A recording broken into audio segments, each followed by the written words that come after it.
Los edulcorantes son sustancias que imparten dulzor a los alimentos.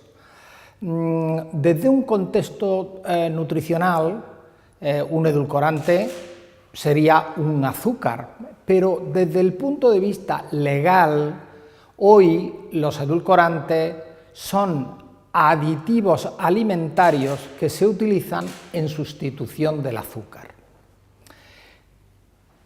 ¿Por qué utilizar edulcorantes? La razón es que durante los últimos años, en numerosos países, ha aumentado el consumo de azúcares, concretamente de sacarosa, es decir, de azúcar de caña o de remolacha, y eso se asocia al aumento creciente de algunas enfermedades, como pueda ser síndrome metabólico, enfermedad cardiovascular, diabetes de tipo 2. En esas circunstancias se pueden utilizar como sustitutos de los azúcares los edulcorantes que antes comentaba. Los edulcorantes, como tal, definidos en la legislación europea y por supuesto en la legislación española, constituyen un grupo de sustancias que no tienen valor energético, es decir, cuando uno los consume no proporcionan energía, no proporcionan calorías o proporcionan muy pocas. Hay dos grandes tipos de edulcorantes, los edulcorantes acalóricos y los edulcorantes de bajo contenido calórico. Dentro de los edulcorantes no nutritivos, con calorías cero, hay un grupo de edulcorantes artificiales y otro grupo de edulcorantes naturales. Dentro de los edulcorantes artificiales están los bien conocidos sacarina, ciclamato, acesulfamo, potásico, sucralosa y también muy utilizados desde hace ya más de una treintena de años, derivados de sustancias de aminoácidos como son el aspartamo, el neotamo, el advantamo, estos últimos de uso mucho más reciente. Hay algunos edulcorantes no nutritivos que son de origen natural, por ejemplo, los estebiósidos que derivan de una planta, de la stevia, que usualmente era consumida por los guaraníes en el ámbito de Paraguay y el norte de Argentina. Hay también otros edulcorantes como la taumatina, que son también de origen natural, aunque menos utilizados. Cuando nosotros hablamos de edulcorantes de bajo contenido calórico, en realidad nos estamos refiriendo a un gran grupo de edulcorantes que derivan de azúcares por hidrogenación y que por consiguiente son compuestos artificiales, pero que tienen la ventaja de que prácticamente tienen el mismo dulzor que el azúcar, es decir, equivalente en cantidad, pero proporcionan muy pocas calorías, entre 0,5 y 2 kilocalorías por gramo, que comparado con los azúcares es muy poco, porque los azúcares proporcionan 4 kilocalorías por cada gramo consumido. ¿Cómo se evalúa el uso de edulcorantes? En el mundo hay tres grandes instituciones que valoran la seguridad de los edulcorantes. Una es la Autoridad Europea de Seguridad Alimentaria, la EFSA. Otro agente se denomina JEFCA y es el Comité Conjunto de la FAO y de la Organización Mundial de la Salud en relación con el Codex Alimentarius. Y en Estados Unidos hay otra organización, que es la Food and Drug Administration, que evalúa también la seguridad de los edulcorantes. Todos los edulcorantes autorizados tanto por EFSA en Europa como por la FDA han pasado un rigurosísimo control de seguridad que implica el conocimiento de cómo son metabolizados, cuáles son las ingestas seguras, se valora su toxicidad, se valora también la posible genotoxicidad o carcinogenicidad. Y solo cuando todos los ensayos toxicológicos indican que el producto es seguro, entonces se aprueba su consumo. En Estados Unidos hay en este momento 9 edulcorantes no nutritivos aprobados y toda una serie de compuestos edulcorantes de baja caloría, como son el eritritol, el maltitol, el lactitol, xilitol, poliglicitol, etc. Y en Europa están exactamente los mismos, pero se han incluido algunos nuevos más, como es el caso de la taumatina, o se han incluido también algunos recientes, como la neoesperidina, que es otro edulcorante, pero básicamente tanto EFSA como la Food and Drug Administration realizan un proceso cuidadoso de evaluación para aprobar el uso alimentario. El uso de los edulcorantes se basa en lo que se denominan las ingestas diarias admisibles, es decir, la autorización de los edulcorantes se hace para grupos de alimentos determinados en donde queremos sustituir el consumo de azúcar, y la cantidad que se utiliza se basa en no alcanzar, con unas ingestas regulares de producto, no alcanzar la dosis máxima diaria admisible.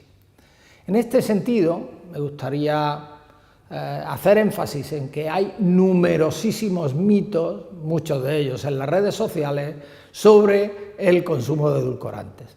Cuando los edulcorantes se aprueban porque hay una necesidad de que el consumidor pueda disponer de alternativas al uso de azúcar. Hay que pensar, por ejemplo, en los diabéticos, que no pueden consumir azúcares en cantidad elevada porque eso les comporta efectos muy negativos para la salud. Tienen que tener alternativas. O en el control de peso, para el uso de alimentos que tengan menos energía, hay que sustituir azúcares por edulcorantes. Y son seguros porque han pasado, como antes dije, por un proceso rigurosísimo de evaluación. Por consiguiente, aquellos que están autorizados realmente se pueden consumir, y la problemática de los mitos en relación a los edulcorantes es, primero, porque muchas personas desconocen absolutamente el proceso de evaluación toxicológica y de genotoxicidad, etcétera, pero además por una falsa o errónea interpretación de los resultados de toxicidad en animales que se hacen a dosis en ocasiones muy elevadas, con objeto de, por supuesto, cuando se aprueban, en el caso de que hubiera efectos adversos, por supuesto, no pasarían el siguiente paso, pero además se utilizan muchas veces cantidades elevadas con objeto de luego poder establecer bien lo que se llaman ingestas diarias admisibles. De manera que hay que romper con los falsos mitos de los edulcorantes. Los edulcorantes, cuando en la Unión Europea o en Estados Unidos, en cualquier lugar del mundo, se aprueban porque hay una necesidad de uso real y porque el uso alimentario con cantidades determinadas para distintos productos es utilizado. ¿Dónde se usan los edulcorantes? Pues básicamente en numerosos productos que van desde bollería, se utilizan en productos lácteos, especialmente, pues, por ejemplo, en yogures, en batidos lácteos para disminuir el consumo de azúcar. Se utilizan también en confitería, pero sobre todo se utilizan como edulcorantes en restaurantes, cafeterías, etc. De manera que lo que es importante es considerar que a lo largo del día o a lo largo de periodos más o menos extensos, no sobrepasar las ingestas diarias admisibles con objeto de limitar potenciales efectos adversos. El resto, insisto, hay una mitología importante respecto al uso de edulcorantes que no está basada en la evidencia científica. Un aspecto que a mí me gustaría señalar en relación a los edulcorantes, novedoso, es los potenciales efectos que pueden tener sobre lo que se denomina la microbiota intestinal. La microbiota es el conjunto de microorganismos que conviven en nuestro propio cuerpo y especialmente la microbiota intestinal es muy relevante. Es importante para la salud porque hay una interacción de la microbiota con el huésped. Y los edulcorantes podrían tener efectos. Recientemente nosotros hemos hecho una revisión sistemática que ha incluido 133 artículos y que próximamente aparecerá publicado en una de las revistas más importantes, que es Advanced Nutrition, la tercera revista más importante en el mundo en nutrición, y lo que tenemos que concluir es, primero, los edulcorantes no nutritivos, tanto artificiales como naturales, la cantidad que se utiliza es tan pequeña que realmente no tienen ningún efecto sobre la microbiota intestinal. De hecho, muchos de ellos se absorben en el intestino delgado, como es el caso del aspartamo y de otros derivados de aminoácidos, y por consiguiente no llegan ni siquiera residuos al intestino grueso. No hay ninguna influencia negativa sobre la microbiota intestinal.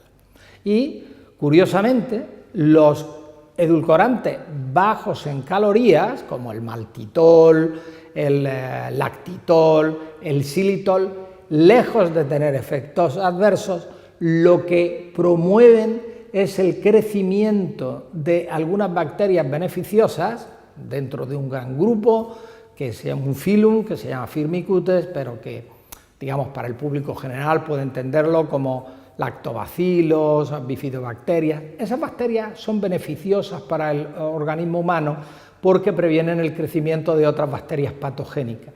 De hecho, lo que ocurre con estos edulcorantes es que, en parte, aquellos que no son absorbidos, llegan al intestino grueso y son fermentados por las bacterias del ácido láctico que hacen que crezcan esas bacterias a las que antes me refería, como los lactobacilos, aumentando la acidez del contenido fecal, disminuyendo el pH, aumentando unos ácidos grasos que se llaman de cadena corta, que son sustratos para que el intestino pueda desarrollarse y en consecuencia tienen un efecto potencialmente beneficioso.